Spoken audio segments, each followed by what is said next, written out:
Մի քպական կամ, այն որ Նիկոլը գնաց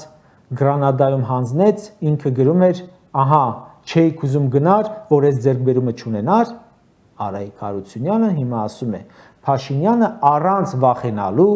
մեծ պատասխանատվություն է վերցրել ու մինչև վերջ տանում է գործընթացը դեպի հավերժություն։ Մի պահ ինձ թվաց, աղանդավորները դուռը թակել են ու խոսում են այն մասին, որ կա հավերժական կյանք, բայց հանդերձյալ։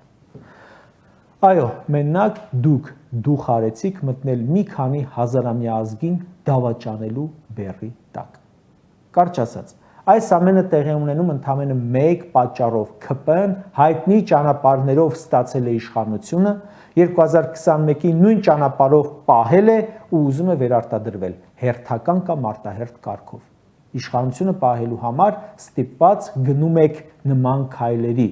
պարանը վզներդ գցած բանակցում եք ու ոտքի տակից աթոռը հենց ճոճում են մի քիչ, ընդունում եք բոլոր պայմանները։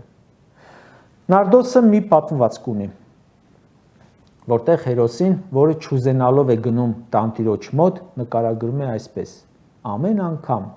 տանտիրոջ մոտ գնում էր այնպես, ինչպես անասունը սպանդանոց։